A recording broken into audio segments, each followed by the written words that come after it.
बिस्मिल्लाहिर्रहमानिर्रहीम। अस्सलाम वालेकुम नाज़रीन, आप देख रहे हैं आवाज़। मैं हूं बैरिस्टर एहतशाम अमीरुद्दीन। आज की सबसे बड़ी खबर, prime minister of Pakistan Imran Khan का दौरा है रूस, और वहाँ पर रूस के सदर व्लादिमीर पुतिन से भी उनकी मुलाकात हुई। और ये मुलाकात जो कि शेड्यूल्ड थी वो 1 घंटे की थी, लेकिन 3 घंटे तक जारी रही। और आज पूरी दुनिया में इस मुलाकात के हवाले से बात हो रही है और पूरी दुनिया के मीडिया की नज़रें इस मुलाकात पर रही हैं। उसकी एक वजह यह है कि आज सुबह रूस ने यूक्रेन पर हमला किया और अपने फ़ौजी भेजे, जिसकी मुखालफत पूरी यूरोपियन यूनियन भी कर रही है और अमेरिका भी कर रहा है और मगरबी ममालिक कर रहे हैं। तो एक तरफ तो वो ब्लॉक है जिसका तारीखी तौर पे पाकिस्तान हिस्सा रहा है, और अमेरिका के साथ वॉर ऑन टेरर में तो था ही, लेकिन उससे पहले भी जो कोल्ड वॉर ईरा था, जब फॉर्मर सोवियत यूनियन होता था और अमेरिका होता था, तो पाकिस्तान को अमेरिका के ब्लॉक का हिस्सा समझा जाता था, दूसरी तरफ रूस होता था। लेकिन अभी जब अमेरिका एक तरफ है, यूरोप एक तरफ है, रूस दूसरी तरफ है, और रूस का जो हमला है यूक्रेन पर उसकी मुखालफत हो रही है यूरोप की तरफ से, अमेरिका की तरफ से। प्रेसिडेंट बाइडन के भी स्टेटमेंट्स आए हैं कि इसके जवाब दिया जाएगा, पाबंदियां लगाई जा रही हैं।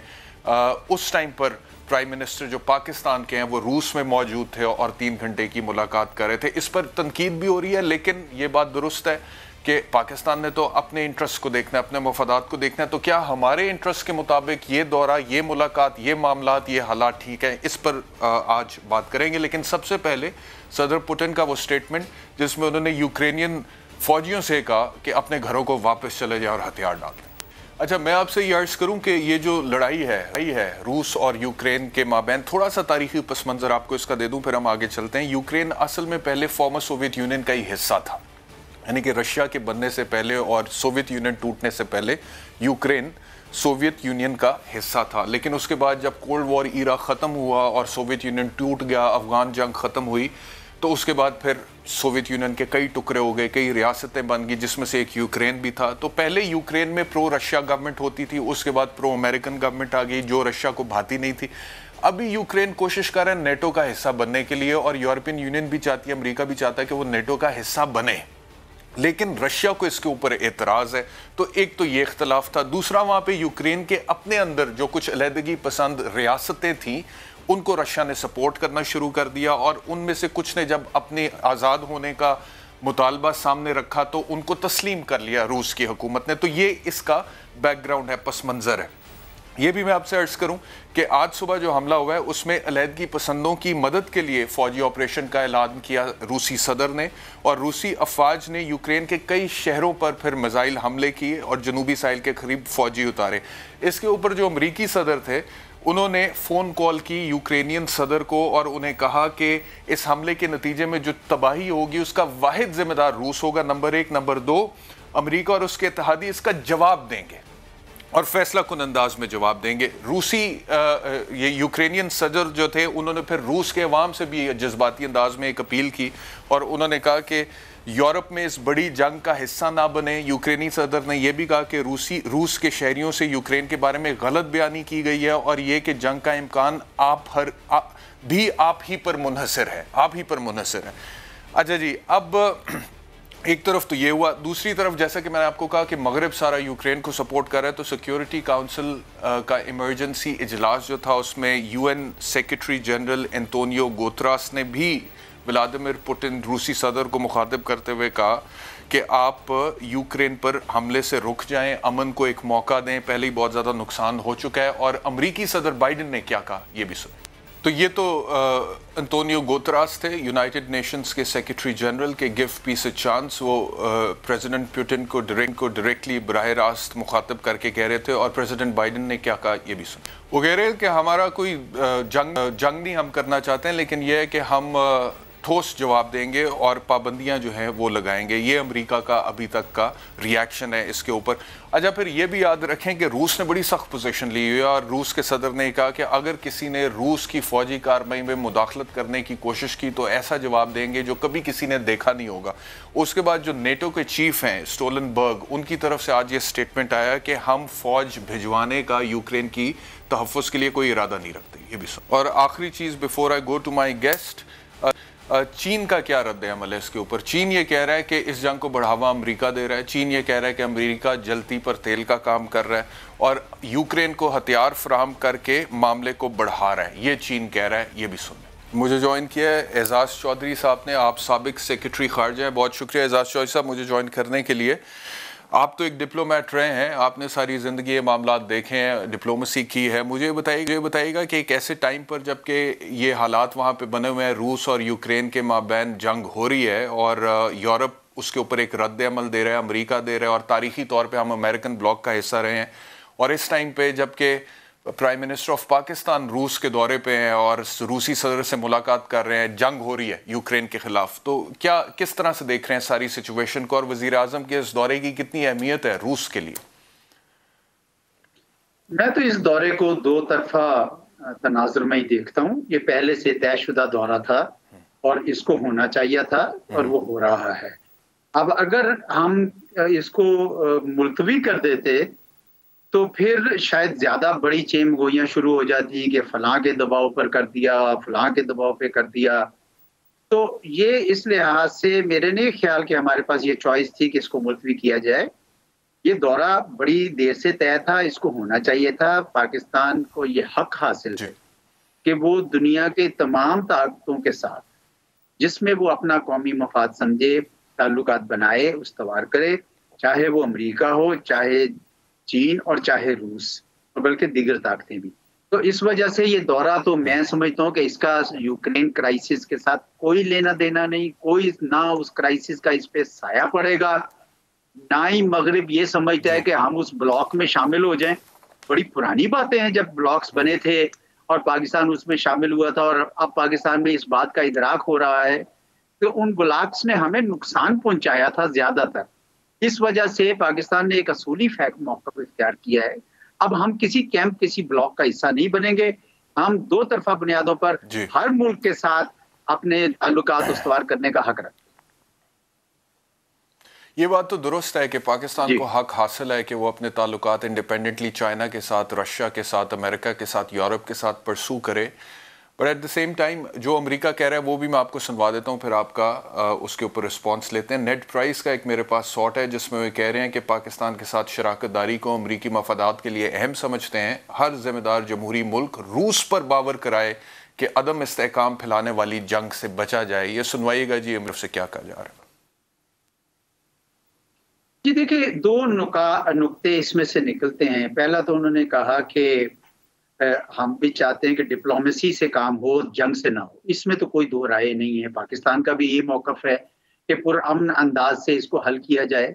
लेकिन देखा ये गया है माजी में कि जब अमेरिका ने अपने मफाद में हमला करना दुरुस्त समझा, चाहे वो इराक हो या अफगानिस्तान हो या सीरिया हो या लीबिया हो, उन्होंने किया।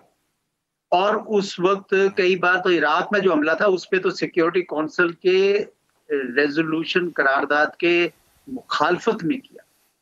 तो ये सारे ममालिक जो हैं ये कहते तो हैं लेकिन अमल भी इस पे फिर करना चाहिए।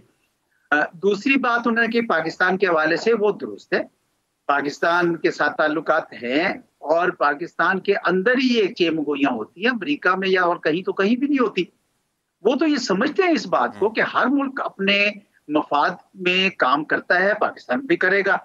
अब क्या रूस पे जाने से, रूस के यहाँ जाने से अब अमेरिका के हम खिलाफ हो गए? हरगिज नहीं। क्या चीन के करीब होने से हम अमेरिका के या यूरोप के खिलाफ हो गए? हरगिज नहीं।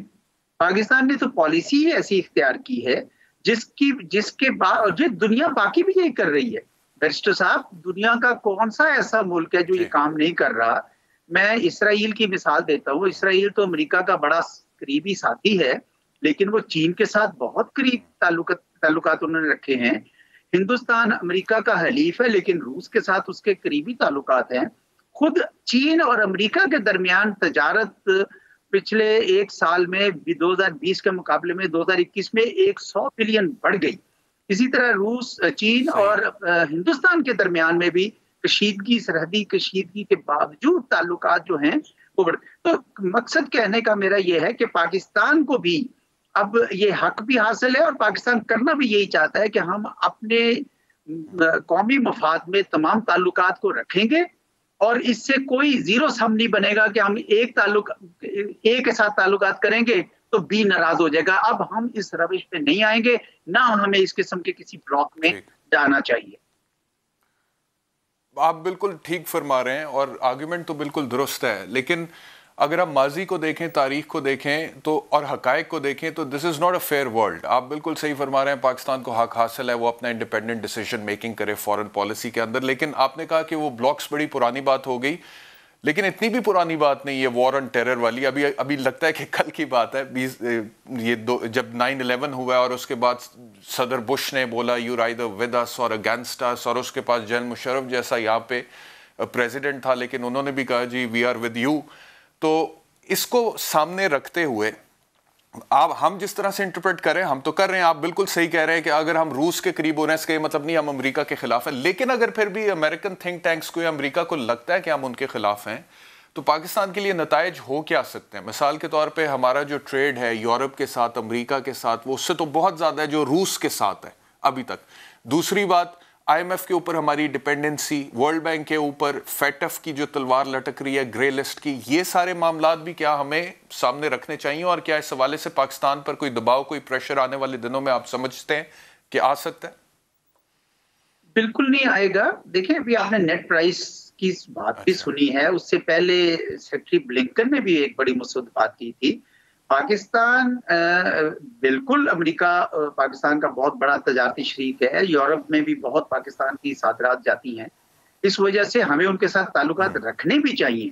जो जो तब्दीली आ रही है, तब्दीली ये आ रही है कि अमेरिका के साथ ताल्लुकात जो पहले सिर्फ गवर्नमेंट टू गवर्नमेंट होते थे और सिक्योरिटी के मैदान में होते थे, यानी पूरी रिलेशनशिप को अंग्रेजी में कहते हैं सिक्योरिटाइज्ड हो गई थी, वो अब तब्दील होके पीपल टू पीपल की तरफ जा रही है।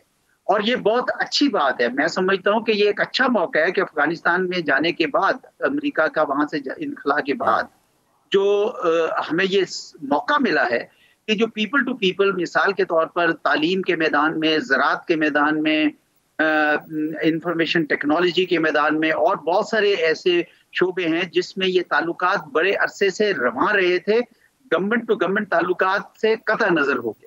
तो इस वजह से हमें उनको बढ़ाना चाहिए। अमेरिका के अंदर ये तलब भी है, ख्वाहिश भी है कि पाकिस्तान के साथ इस किस्म के ताल्लुकात रहें, लेकिन हम में से कुछ लोग सिर्फ और सिर्फ ये देखना चाहते हैं कि बाइडन की फोन कॉल आई या नहीं आई या इस तरह। तो ये जो गवर्नमेंट टू गवर्नमेंट है, मेरे ख्याल में इससे थोड़ा सा हट के अगर हम पीपल टू पीपल करें तो हमें बहुत फायदा होगा। उसमें हमारे कोई नुकसानात हमें मुझे होते नजर नहीं आ रहे। बहुत शुक्रिया एजाज चौधरी साहब हमें ज्वाइन करने। मुझे ज्वाइन किया है लेफ्टिनेंट जनरल रिटायर्ड गुलाम मुस्तफ़ा ने। जनरल साहब बहुत शुक्रिया मुझे ज्वाइन करने के लिए। पहला सवाल आपसे भी यही है कि जो आज सारे दिन की सबसे बड़ी खबर है कि वज़ीर आज़म पाकिस्तान इमरान खान साहब रूसी सदर से मिल रहे हैं और वो मुलाकात जो 1 घंटे की शेड्यूल थी वो 3 घंटे पे चली गई, लेकिन आज ही सुबह रूस का यूक्रेन के ऊपर हमला और फिर पूरी दुनिया में उस हमले के हवाले से बात होना, और मगरब एक स्टैंड ले रहा है, यूरोपियन कंट्रीज़ एक स्टैंड ले रही हैं, अमेरिका एक स्टैंड ले रहा है, रूस पे पाबंदियों की बात कर रही हैं, रूस को अग्रेसर्स कह रही हैं, और हमारे प्राइम मिनिस्टर उनके साथ बैठे हुए हैं। तो क्या पाकिस्तान के लिए कोई नताइज हो सकते हैं इस मुलाकात के, इस दौरे के? देखिए, पाकिस्तान के पास ऑप्शन थी, पाकिस्तान इस दौरे को कैंसिल कर सकता था, लेकिन उसके जो नताइज थे वो ज्यादा खतरनाक होने थे, क्योंकि मगरब दुनिया तो शायद इतनी जल्दी इसको याद नहीं रखेगी इतनी देर तक, रूस इसको नहीं भूलता। और दूसरा ये कि ये दौरा रूस की तरफ से था और ये 2020 से चल रहा था और जनवरी इस साल वो फाइनल हो गई थी डेट्स, तो पाकिस्तान का तो जाना बनता था। अगर इसको पोस्टपोन करवाते तो रूस एज ए होस्ट करवा सकता था, उन्होंने अगर कराना मुनासिब नहीं समझा तो जरूरी था पाकिस्तान चले जाना वहां पे। अब पाकिस्तान के साथ मसाइल क्या बनेंगे? हम जो एक चीज जो पाकिस्तानियों को घबरा रही है वो ये कि चूंकि हमारा बहुत सारा सिस्टम वेस्टर्न डिपेंडेंट है और यहाँ तक कि हमारे बहुत सारे ब्यूरोक्रेट्स और दूसरे लोगों ने मगरबी दुनिया की शरीयत ले रखी है, हालांकि सर्विस में है, यहाँ पर बहुत सारा हमारा पैसा वेस्ट में पड़ा हुआ है, हमारी तिजारत वहां पे है, तो वो इफेक्ट होएगी। हम ये भूल जाते हैं कि पाकिस्तान के लिए जितना मगरब इम्पोर्टेंट है उतना मगरब के लिए पाकिस्तान भी इम्पोर्टेंट है। पाकिस्तान को इतना मामूली मुल्क नहीं है कि वो पाकिस्तान को इतने किसी इग्नोर कर देंगे। आपको याद होगा जब अभी प्राइम मिनिस्टर गए थे चाइना तो अमेरिकन की उस वक्त स्टेटमेंट आई थी कि पाकिस्तान एक स्ट्रेटेजिक एलाई है हमारा और पाकिस्तान से हमारे ताल्लुकात अच्छे हैं, तो पाकिस्तान को उस लिहाज से इतना नुकसान होने का अंदेशा नहीं है। और फिर इस मल्टीलैटरल वर्ल्ड में जहाँ पे रिलेशनशिप एक की वजह से दूसरे के साथ नहीं होते, दूसरे की वजह से कैंसिल नहीं होते। तो इसलिए मैं ख्याल पाकिस्तान का जाना अच्छा रहा। पाकिस्तान का रूस के साथ ताल्लुकात में बेहतरी का, जितनी तेजी से बेहतरी आएगी उतनी ही पाकिस्तान के लिए बेहतरी होगी, क्योंकि पाकिस्तान का अमन हो। साहब ये बताइएगा कि ये जो रूस से ताल्लुकात हमारे उस्तवार हो रहे हैं, आपने भी कहा कि रूस से ताल्लुकात हमारे बेहतर होंगे, तो ये जो भी रूस के साथ हमारे ताल्लुकात उस्तवार होंगे, इससे पाकिस्तान को क्या फ़ायदा होगा? क्या कोई मौशी फ़ायदा होगा ऐसा जो कि पहले तारीख में कभी नहीं हुआ? जी फायदा होगा। अगर तो अफगानिस्तान को सेटल करा सकता है रूस पाकिस्तान के साथ मिलकर, तो मेरे ख्याल इससे बड़ा मुआशी फायदा पाकिस्तान को और कोई नहीं हो सकता, क्योंकि फिर जो टैपिया गैस वो शुरू हो जाएगी, बिजली जो पाकिस्तान लाना चाहता है वो शुरू हो जाएगी, और रूस जो पाकिस्तान के अंदर एक नॉर्थ साउथ गैस पाइपलाइन के लिए सरमायाकारी तक करने को तैयार है, वो टेक्नोलॉजीज दूर हो जाए वो शुरू हो जाएगी। तो पाकिस्तान की एनर्जी रिसोर्सेज जो पाकिस्तान डेफिशिएंट है उसमें भी पाकिस्तान को मदद मिल सकती है, और as and when Caspian Sea resources वो बाहर निकलना शुरू हो जाएंगे, वो पाकिस्तान को फायदा होगा। और ये जो आप कह रहे हैं कि रूस से फायदा होगा अफगानिस्तान के हवाले से, अगर इसको हम कंपैरिजन में देखें, मगरबी ब्लॉक की तरफ देखें कि उनके साथ जो हमारे ऑलरेडी तजारती ताल्लुकात हैं या दीगर मामलात हैं, उससे अगर कोई रिएक्शन आता है, रद्द अमल आता है कि जी जिस दिन रूस यूक्रेन पे हमला कर रहा था आप रूसी सदर के साथ मुलाकात कर रहे थे, तो उसमें नुकसान क्या हो सकता है? मगरबी ब्लॉक की तरफ से पाकिस्तान का कोई नुकसान हो सकता है, आप समझते हैं? देखिए मेरा नहीं ख्याल नुकसान पहुंचेगा, क्योंकि वो प्योरली इसको इकोनॉमिक टर्म्स में देख रहे हैं वो लोग, खासतौर पे यूरोप जहां तक ताल्लुक है। अमेरिका ने जहां तक फेटफ है ऑलरेडी पाकिस्तान को वहां पे रखा हुआ है, अमेरिका की वजह से है। IMF में प्रॉब्लम्स पाकिस्तान को अमेरिका की वजह से हैं। रीजन में जो पाकिस्तान के लिए मुश्किलात हैं, अफगानिस्तान को अनस्टेबल रखा हुआ है अमेरिका ने, वो भी पाकिस्तान को नुकसान हो रहा है इसका। तो पाकिस्तान को फायदा होने की आप एक इकोनॉमिक पॉइंट ऑफ व्यू से वो देख रहे हैं, लेकिन ये नेट प्राइस की स्टेटमेंट थोड़ी देर पहले मैंने चलाई भी है अमेरिका की तरफ से। उन्होंने कहा जी हर जिम्मेदार जमहूरी मुल्क रूस पर बावर कराए कि अदम इस्तेहकाम फैलाने वाली जंग से बचा जाए। तो एक तो वो अपील तो कर रहे हैं पूरी दुनिया से कि हर जमहूरियत पसंद मुल्क रूस को बावर कराए कि अदम इस्तेहकाम फैलाने वाली जंग से बचा जाए। तो इस तरह की कोई चीज़ रिपोर्ट तो नहीं हुई है कि पाकिस्तानी प्राइम मिनिस्टर ने, और वैसे मेरे ख्याल में मुनासिब भी नहीं था कि उनके एक इंटरनल मैटर के अंदर पाकिस्तानी प्राइम मिनिस्टर उनको कोई एडवाइस करते उस हवाले से, क्योंकि हम तो अपने ताल्लुकात उस्तवार करने गए थे। तो जो अमेरिका की डिमांड है वो तो हम पूरी नहीं कर रहे ना इस हवाले से, तो कोई रद्द अमल आएगा आपके ख्याल में? देखिए जो जंग जो मुसल्लत हुई है ना, इसमें रूस का कसूर इतना नहीं है जितना मगरबी दुनिया का है। रूस बहुत अरसे से मगरबी दुनिया की बावर करा रहा था कि 1990 के बाद से, जब से सोवियत यूनियन खत्म हुआ है, रूस कमजोर पड़ा है। उस वक्त जब ये फैसला हुआ था बुश सीनियर के साथ कि नेटो की जो ईस्टवर्ड एक्सपेंशन है नहीं होगी उसके बाद, वो तो लगातार करते आए जी जी। और अब सूरत हाल ये है कि वो बाकायदा रूस के बॉर्डर पे आके बैठे हुए हैं। रूस ने इस सिलसिले में भी बड़ा वाजे कर दिया था जब 2013 में जब मसला शुरू हुआ है कि Ukraine is our red line, we not let that be crossed. तो अगर इसको बार बार वो इसके बावजूद यूक्रेन को नेटो में लेने पर मुसर थे, तो मसला तो मगरबी दुनिया ने क्रिएट किया हुआ है। बहरहाल पाकिस्तान के प्राइम मिनिस्टर ने जाने से पहले वाजे कर दिया था कि वो जंग को किसी मसले का हल समझते नहीं है। तो मेरा ख्याल है that should be sufficient Pakistan के लिए, जहां तक इतना कहना है। बाकी जहां तक ताल्लुक है कि रूस के और मगरबी दुनिया के ताल्लुकात है, वो पाकिस्तान की वजह से नहीं है खराब, या पाकिस्तान उनको बेहतरी लाने की पोजीशन में नहीं है, इसलिए मेरा ख्याल है पाकिस्तान इस हद तक। दूसरा जैकरी सवाल आपसे यह है कि कुछ लोग मैंने देखा मीडिया पर ये कह रहे थे कि अभी चीन जो ओलंपिक्स पे गए हुए थे पाकिस्तानी प्राइम मिनिस्टर, वहाँ पे ये दौरा तय हुआ कि वो रूस जाएंगे और उसके बाद फिर रूसी सदर भी पाकिस्तान आएंगे। लेकिन मैं ये रिकॉर्ड देख रहा था और मेरी टीम ने भी मेरे लिए वो रिसर्च में मुझे मदद की, तो जनवरी में जब व्लादिमीर पुतिन ने एक स्टेटमेंट दिया था इस्लामोफोबिया के हवाले से, उसको अप्रिशिएट किया था प्राइम मिनिस्टर साहब ने, और टेलीफोन पे बात भी हुई थी दोनों की। और उस टाइम पे एक ट्वीट किया था इमरान खान साहब ने कि हमने एक दूसरे को दावत दी है कि एक दूसरे के मुल्कों का दौरा करें। तो ये तब से ही शेड्यूल था कि प्राइम मिनिस्टर साहब जाएंगे वहाँ पे दौरा करेंगे। हैविंग सेड दैट, लेकिन आपको लगता है कि प्राइम मिनिस्टर साहब को ये इदराक होगा कि जिस दिन मैं जाऊंगा और वहाँ पे जाके मुलाकात होनी होगी रूसी सदर के साथ, तो उसी दिन रूस जो है वो यूक्रेन पर हमला कर देगा और पूरी दुनिया में उसके हवाले से खबरें लग रही होंगी जिस दिन मैं वहाँ पे बैठा हूँगा? कोई इदराक होगा वज़ीर आज़म साहब को इस बात का आपके ख्याल में? नहीं, मेरा ख्याल ये बात तो नहीं थी, वरना वैसे तो वॉर गेम हुआ होगा फॉरेन ऑफिस साथ मिलकर के ये जाने दौरे पे के नुकसानात क्या हैं, फायदे क्या हैं, क्या हो सकता है क्या नहीं हो सकता, लेकिन जहां तक ये ताल्लुक है कि पुतिन साहब will order his forces into eastern Ukraine, वो तो शायद किसी को भी इल्म नहीं था। मगरिब दुनिया शोर जरूर मचा रही थी और डेट्स भी दे रही थी, लेकिन किसी को इल्म नहीं था कि ये आज ही हो जाएगा। जय गुलाम मुस्तफा, शुक्रिया में ज्वाइन करने के लिए। एक ब्रेक का वक्त हो गया, ब्रेक के बाद अगली स्टोरी पर बात करते हैं।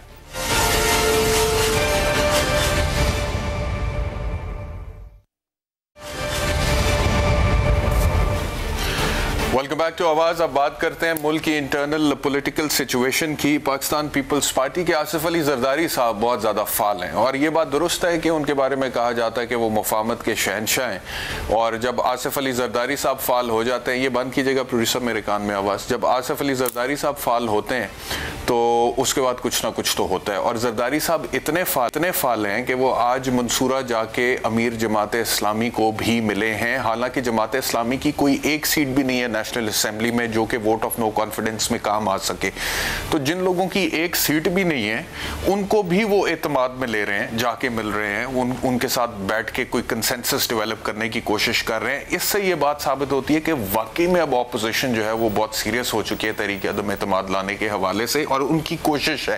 पहले तो होता था ना कि सिर्फ एक वार्निंग है या एक धमकी है या डरा रहे हैं, अब इस तरह की बात लग नहीं रही।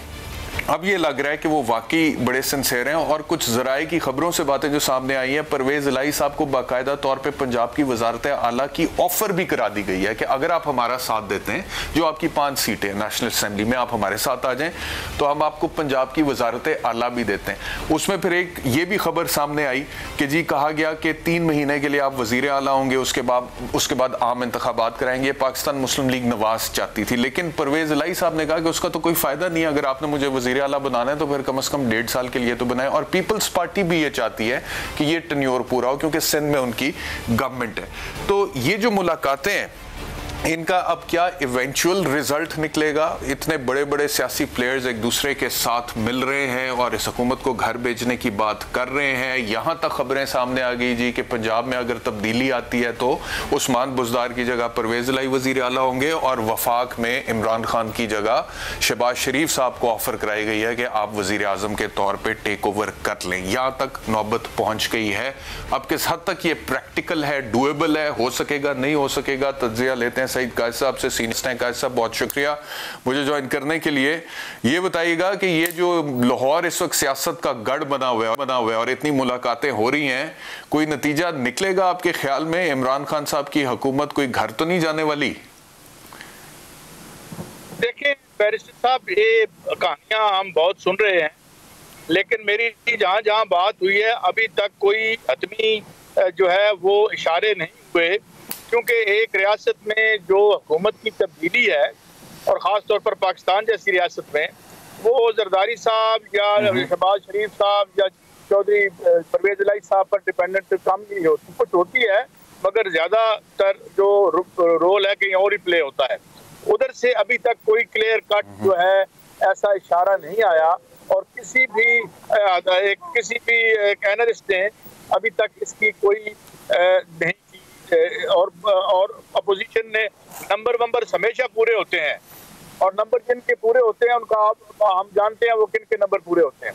तो मेरे ख्याल में बहुत बातें डिपेंड करेंगी जब वापस आएंगे इमरान खान साहब, और कुछ ऐसी बातें भी हैं जिन्हें जाहिर है मीडिया पर करना मुनासिब नहीं होता। कहा जा रहा है कि वापसी पर मफाहमत के कुछ ऐसे दरवाजे हैं जो खान साहब खोल सकते हैं अगर वो चाहें तो, लेकिन इतना इजी नहीं है। वो क्या दरवाजे? मिसाल के तौर पे वजारतों की तिजोरी का मुंह खोला जाएगा साहब, ये जो काफली को दो जी जी जी जी जी वजारतों की तिजोरी का मुंह तो खुला हुआ है। देखिए ना, आपके पास मेरा ख्याल है मैंने हिसाब नहीं लगाया, आपके रिसर्चर बता देंगे कि सूबे की कैबिनेट देख लें कितनी बड़ी है, सेंटर की कैबिनेट देख लें कितनी बड़ी है, वजारतों की तो लड़ाई होती है। मगर सवाल ये है कि और भी ताकतें होती हैं एक रियासत में, तो अभी खासे मामलात पेचीदा हैं, इतने आसान और सादा नहीं है।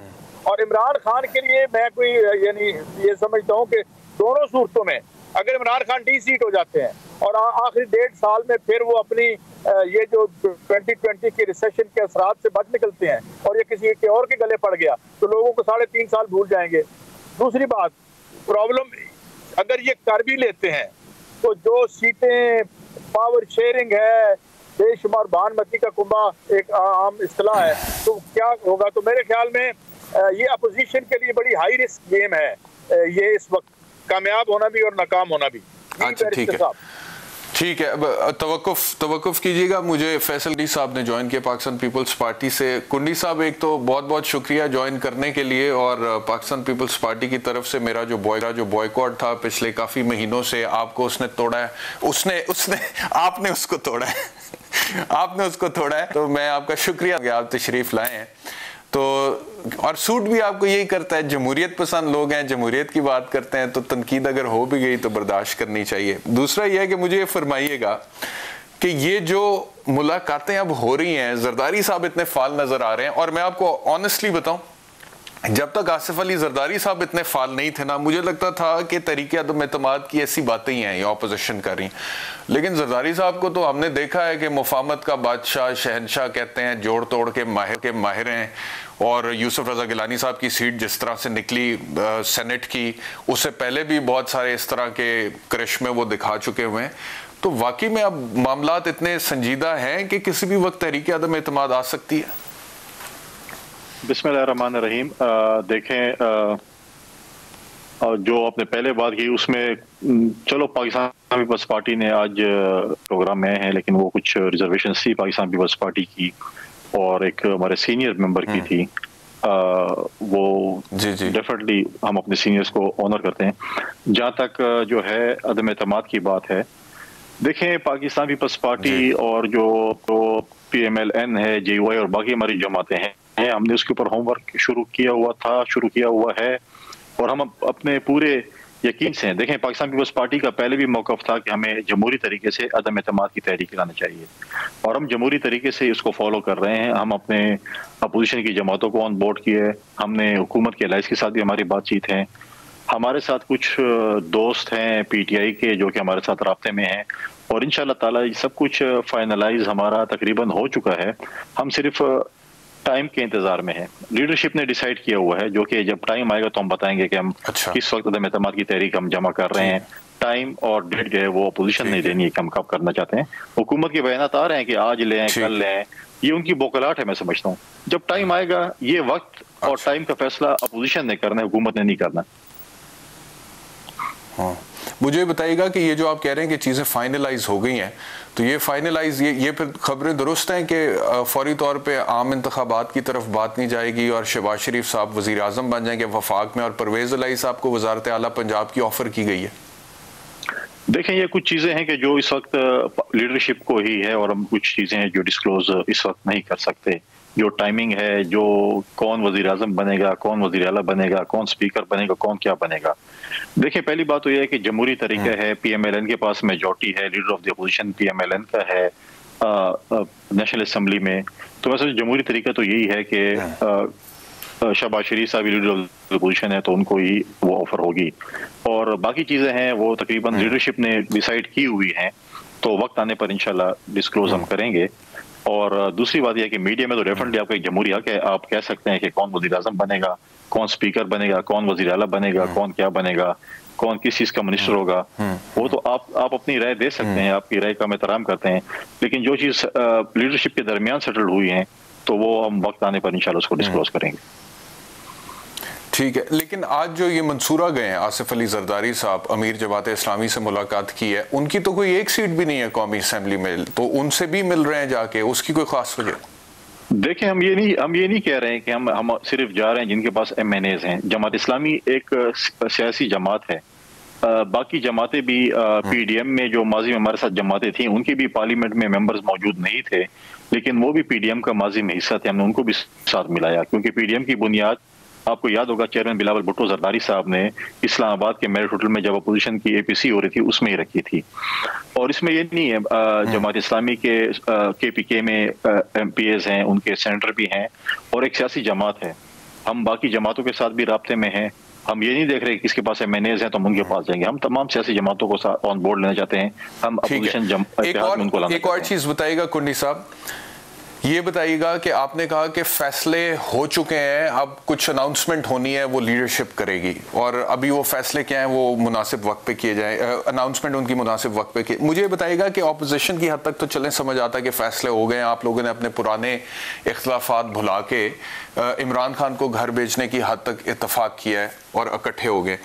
इत्तेहादियों की अगर हम बात करें तो कभी वो परवेज इलाही साहब कहते थे अभी कुछ पक रहा है पिछली मुलाकात के बाद, जरदारी साहब के बाद, लेकिन उसके बाद मुनस इलाही साहब ने प्राइम मिनिस्टर साहब को कहा कि आप सर फिक्र ना करें, ये तो सियासी तमाशा लगा हुआ है और ये लोग तो आते हैं और हम वेलकम करते हैं, सियासी लोग हैं, हम मिल रहे हैं, आप प्लीज पीटीआई वालों को कह देंगे घबराना नहीं है। उसके बाद पीटीआई कॉन्फिडेंट हो गई। अभी दोबारा मुनस इलाही साहब कल रात को if I am correct Bilawal house गए हुए थे, वहां पे इन्वाइटेड थे, वफ्द के साथ गए हुए थे। तो इत्तेहादी अब ऑन बोर्ड हैं फाइनली आपके साथ, या अभी भी निगोशिएशन चल रही है, कोई लेन देन के मामला चल रहे हैं कि जी हमें क्या मिलेगा? देखें, मुनस इलाही साहब ने बिल्कुल बजा कहा कि आपने घबराना नहीं। जिस तरह इमरान खान साहब आवाम को कहते हैं कि आपने घबराना और फिर कोई एटम बम गिरा देते हैं आवाम के ऊपर, तो हमेशा यही कहते हैं ना आपने घबराना नहीं है। तो हम भी इमरान खान साहब से कह रहे हैं कि आपने घबराना नहीं है, ये एक जमहूरी प्रोसेस है, अदम एतमाद।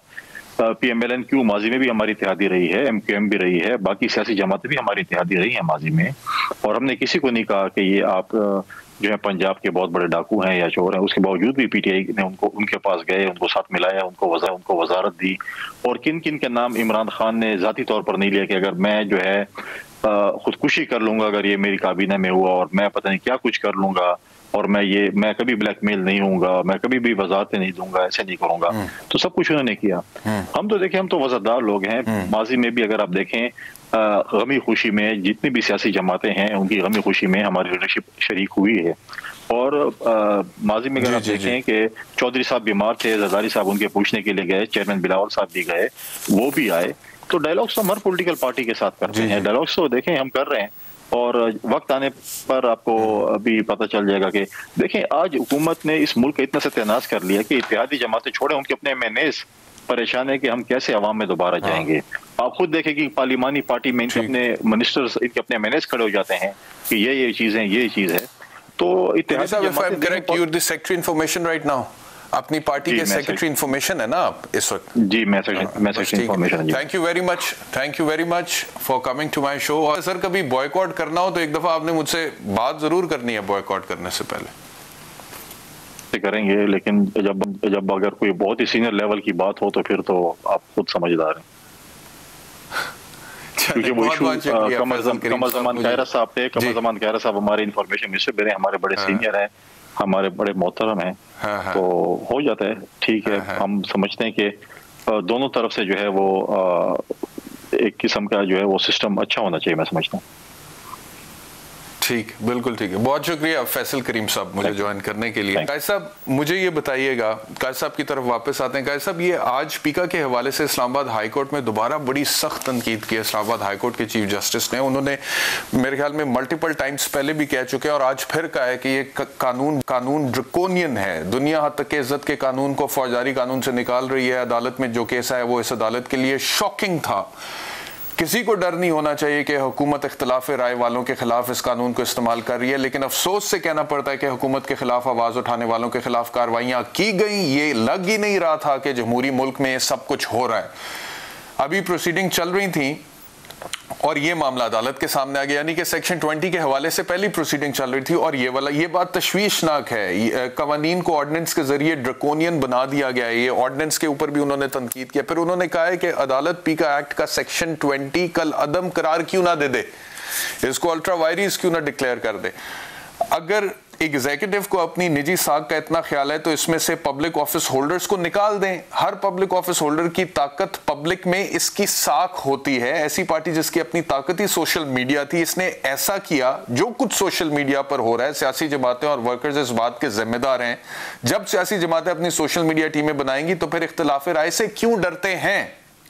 चीफ जस्टिस साहब ने अटॉर्नी जनरल से मुकालमा करते हुए कहा कि आपने तो पीका के कानून को नैप के कानून से भी ज्यादा बदतर बना दिया है। सहाफी कह रहे हैं, वकील कह रहे हैं, अदालत कह रही है, ऑपोजिशन कह रही है। इमरान खान साहब को बात समझ आ रही है? काजी साहब, बात तो उन्हें समझनी पड़ेगी, क्योंकि ये अब जो एनवायरनमेंट और माहौल बना हुआ है फिलहाल इसमें ये इस तरह का कानून चलना मुश्किल है जिस तरह अदालतें व्यू ले रही है। मगर मैं एक अहम बात अपने तय पॉइंट आउट करना चाहता हूँ, आखिर ये प्रॉब्लम कहाँ से आ रहा है बैरिस्टर साहब? प्रॉब्लम ये आ रहा है कि जब से मैं तमाम इंडिपेंडेंट और मुखलिस या फेयर जर्नलिज्म की बात नहीं कर रहा, मगर एक बड़ा हिस्सा ऐसा भी है जो किसी भी पार्टी के जाती मुलाजिम के तौर पर बिहेव करता है, भले वो सोशल मीडिया पे हो, हमें पहले पता चल जाता है किसने आगे क्या कहना है, खान साहब को किसने बुरा भला कहना है, खान साहब की किसने तारीफ करनी है। तो बुनियादी तौर पर ये हमारी सहाफत में जो प्रॉब्लम क्रिएट हुआ है, वो प्रॉब्लम क्रिएट हुआ है कि जिस तरह इफ्तिज़ाज हसन साहब मेरे प्रोग्राम में फरमाते हैं कि 6 जजेस को एक पार्टी ने कभी सेनेटर का ओहदा दिया, किसी को गवर्नर बना दिया, किसी को क्या बना दिया, किसी को सदर बना दिया। तो जो वेस्टेड इंटरेस्ट क्रिएट किया है पॉलिटिकल पार्टीज ने हमारी मासर सहाफत में, उसकी वजह से ये गंद पड़ा हुआ है। अब मुझे बताएं, एक हम बयान मैं देता हूँ, एक पार्टी के वालिद की बात करता हूँ तो गालियों का तूफान बर्पा हो जाता है। ये कौन कर रहा है? ये मैं इसमें कोई भी यानी काबिल माफी नहीं है। हुकूमत का भी इसी तरह का मामला है और अपोजिशन का भी मामला है। बहुत सी बातें सामने आई, बहुत सी वीडियो सामने आई, बहुत सी ऑडियो सामने आई, और साफी भी माशाल्लाह कम नहीं है जो जाती मुलाजिम। साहब ये एक शॉर्ट सुनाता हूँ आपको, मरियम औरंगजेब ने आज पैका के हवाले से क्या कहा, ये भी पाकिस्तान मुस्लिम लीग नून ने पिटिशन दाखिल करा दी है आज, और मुझे उम्मीद है कि इंशाअल्लाह हमने दरख्वास्त दी है कि जल्द से जल्द इसको लगाया जाए समाअत के लिए। जितने काले कवानीन बनाएंगे इसी तरह कोर्ट्स में चैलेंज करेंगे और इंशाअल्लाह पाकिस्तान की आवाम को इसी तरह रिलीफ मिलेगा और आइन का तहफ़्फ़ुज़ होगा। जी का सब बिल्कुल होना चाहिए, मैं इसकी बिल्कुल तायीद करता हूँ, और कोर्ट्स ने इसका जो है वो नोटिस भी ले लिया है। मगर सवाल बुनियादी तौर पर यही है, साफियों के ओहदे किसने दिए, बड़ी ल्यूक्रेटिव पोस्टों पे किसने लगाया, वजारतों में कौन लेके गया, सहाफत को करप्ट किसने किया। 5 सालों में 54 या 53 बिलियन का पैकेज था पूरा, साफियों के मुख्तलिफ इदारों को जो है वो नवाजा गया, साथ अपने साफी भी दिए गए जहेज में इनको भी। तो ये बेसिकली मैं जो आपके प्रोग्राम में बार बार बात करता हूँ बैरिस्टर साहब, कि ये जो काले धन के मुख्तलिफ धड़े हैं जो आपस में बरसरे पैकार हैं, इन्होंने नीचे तक वकालत, एक इंतहाई आप वकील हैं, मेरे वालिद मोहतरम मरहूम वकील थे, मेरे भाई लाख से हैं, ये एक बड़ा बाइज्जत पेशा है। क्या अशर कर दिया हमने इसको, मुबैना तौर पर जाली डिग्रियों वाले लीडर फिर आपके भाई सिटिंग सुप्रीम कोर्ट के जज है माशाल्लाह। जी, तो मैं ये अर्ज कर रहा हूँ बड़े अपने जी बड़े दबंग फैसले देते हैं काजी मीन साहब। यहाँ पे जस्टिस कार्नेलियस थे, एक और मेरे अंकल जस्टिस गुल थे, कैसे राणा भगवान दास हुए हैं यहाँ पर। उसके बाद क्या नाम है वो जो हमारे एक पारसी जज हुआ करते थे जिन्होंने डिसेंटिंग नोट भुट्टो के केस में दिया था, मुझे नाम उनके ज़हन में नहीं आ रहा। जी तो इतने बड़े लोग, अच्छा वो जो थे जिनकी किताब बड़ी मशहूर है यार, कियानी साहब थे। तो ये नेक लोगों का, आला तरीन लोगों का, इंसाफ देने वालों का पेशा था। आप मुझे बताएं। बिल्कुल ठीक है। अच्छा काजी साहब, ये जो अब गुफ्तगू चली है ये वकालत के हवाले से और ये नाम आप ले रहे हैं, तो आज नूर मुकद्दम केस का भी फैसला आ गया और वो जो प्राइमरी एक्यूज ज़ाहिर जाफर था उसको सजाए मौत सुना दी है अदालत ने, और उसके अलावा अगवा और रेप में भी सज़ा सुनाई गई है और 2 मुलाजमों को भी सज़ा सुनाई गई है, लेकिन ज़ाहिर जाफर के जो वालिदैन थे उनको बरी किया गया है और थेरेपी वर्क्स के जो मुलाजमीन थे और मालिक थे उनको भी बरी किया गया। तो फवाद चौधरी साहब का ये ट्वीट आया कि जी देखें ये एक केस था, 4 महीने में इसके अंदर इंसाफ हो गया, ये है वो इंसाफ जिसकी हम बात करते हैं। तो मैं बड़ा अप्रिशिएट करता हूँ इस बात को, लेकिन एट द सेम टाइम मुझे ये क्यों लगता है कि फवाद चौधरी साहब में ये टेंडेंसी है कि वो अक्सर one side of the picture दिखाते हैं। अगर मैं थोड़ा सा उसको डिप्लोमेटिक होके बोलूं और अगर मैं फ्रैंक होके बोलूं तो बेवकूफ़ बनाने की कोशिश करते हैं कि एक केस जो इतना हाईलाइटेड था, मीडिया पे था, हर बंदा बात कर रहा था, पूरी दुनिया की नजरें उसके ऊपर थी, उसमें तो आपने 4 महीने में फैसला सुना दिया, ठीक है, बहुत अच्छी बात है, हम आपके शुक्रगुजार हैं सर। लेकिन वो जो लाखों केसेस अदालतों में तवालत का शिकार हैं, उसमें जब मामला ठीक होंगे in the majority of the cases, और वो तभी होंगे जब सिस्टम ठीक होगा, उस दिन आप बताएं ना कि ये देखें ये तब्दीली की हम बात करते थे लेकर आए हैं। एक आधा केस तो आपने कर दिया है, एक आध केस से तो, लेकिन सिस्टम को जो ठीक करने की बात करते थे वो तो एक केस से नहीं होगा ना कैस साहब? देखिए, मेरी शाह खावर साहब से आज अपने प्रोग्राम में बात हुई है, जो नूर मुकद्दम के वकील हैं। उन्होंने कहा कि ये जो फैसला हुआ है, ये जब जमानतों के लिए वो गए थे जो अक्यूज्ड हैं, तो अदालत ने कहा था कि हम जमानत नहीं देंगे, अलबत्ता हुक्म दे देते हैं कि इसका फैसला जल्द अज जल्द किया जाए। तो इसके लिए मेरे ख्याल में क्रेडिट तो जज साहिबान को देना चाहिए, उनके हुक्म को देना चाहिए, जिसकी वजह से ये हुआ है। दूसरी बात ये है कि ना मैं सिर्फ इसको सिंगल आउट नहीं कर रहा, बेशुमार ऐसे हमारे शोबे हैं जिनमें से हम जिस वक्त तक कब्जा ग्रुपों को नहीं, मेरा दोस्त है, मैं अपनी जाती बात बताता हूँ, 35 साल उसने एक प्रॉपर्टी जिसकी कोई मुबैना कीमत तकरीबन 35-36 करोड़ थी, उसका फैसला सुप्रीम कोर्ट में उनके हक में हुए, कई माह गुजर चुके हैं, शायद साल होने वाला हो, लेकिन डिले होता है। जब भी उसकी नीलामी की बात होती है, कोई ना कोई कानून लेके आ जाते हैं, वो घर बैठ के मायूस होके 35 साल उसने 35 साल दिए, मेरे दोस्त अहमद नाम है उनका, 35 साल दिए, पैसा जो लगा अलहदा था, जो तो ये एक मैं अहमद की बात कर रहा हूँ, ऐसे कई लोग हैं जिन, तो ये वो काम है करने वाले जिनकी रिफॉर्म्स होनी चाहिए, फौरी इंसाफ मिलना चाहिए। अब लोग जो हैं यहाँ पे कब्जे ग्रुप, और एक और मजे की बात बताऊँ, वही जिसके मैं नाम नहीं लेता, कि उनके पास फिर कब्जे ग्रुप पहुंच जाते हैं कि भाई ये मिलनी तो है नहीं, तो 36 की है, आप 4 करोड़ निकलें, उसके पीछे कौन कौन है मैं नाम लूंगा तो एक तूफान मच जाए। एक आखिरी चीज कैसा मैं इस हवाले से कहना चाहता हूं कि जब ये वाकया हुआ था ना नूर मुकद्दम वाला, तो जाहिर बात है बहुत शॉकिंग था, और सोशल मीडिया और मेन स्ट्रीम मीडिया पे डिस्कस हो रहा था, और होना भी चाहिए था, और इंसाफ की दुहाइयां दी भी जानी चाहिए थी, और इंसाफ होना भी चाहिए था, और अल्लाह का शुक्र है कि हुआ।